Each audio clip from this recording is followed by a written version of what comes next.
Peuple de Dieu, soyez bénis dans le précieux nom de Jésus-Christ. Bienvenue dans cette nouvelle rubrique dans la parole de Dieu, rubrique dans laquelle nous allons parler de ce que la grâce accomplit. Et pour parler de ce que la grâce accomplit, nous allons nous plonger dans la parole de Dieu, dans le livre de Tite chapitre 2, le verset 11. La parole déclare: la grâce de Dieu, source de salut pour tous les hommes, a été manifestée. La grâce de Dieu, source de salut pour tous les hommes, a été manifestée.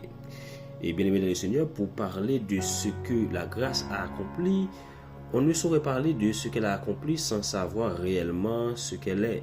Voilà pourquoi il faut noter que la grâce, c'est Dieu qui donne à l'homme ce que l'homme ne mérite pas. Par exemple, l'homme ne méritait pas le salut, mais Dieu nous a donné le salut en Jésus-Christ. Dieu nous a sauvés en Jésus-Christ. C'est-à-dire la grâce, c'est Dieu qui nous donne ce que nous ne méritons pas. Tandis que la miséricorde, c'est Dieu qui ne donne pas à l'homme ce qu'il mérite, c'est-à-dire la condamnation.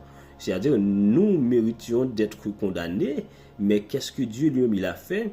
Il a pris nos péchés, il a pris nos fautes, il a fait ce qu'on appelle une sorte d'absolution. Et aujourd'hui, nous avons été acquittés parce que Jésus-Christ a tout payé par son sang, c'est-à-dire la miséricorde. Dieu nous a fait miséricorde. Dieu nous a donné ce que nous méritons vraiment, qui était la condamnation. C'est-à-dire la grâce, c'est Dieu qui donne à l'homme ce qu'il ne mérite pas, tandis que la miséricorde, c'est Dieu qui ne donne pas à l'homme ce que l'homme il mérite. Sur le Seigneur, il faut savoir que sans la grâce, l'homme est condamné, mais par la grâce, l'homme est justifié.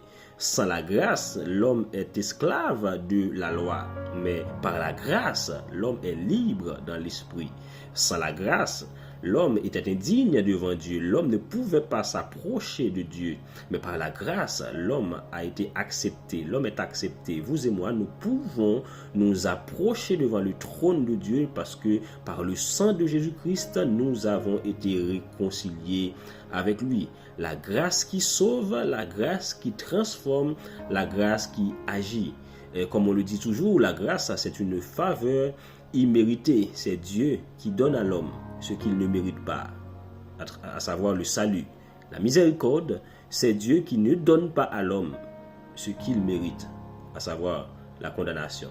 Dieu ne nous a pas donné la condamnation, mais Dieu, il nous a sauvés en Jésus-Christ. Que le Seigneur vous bénisse abondamment.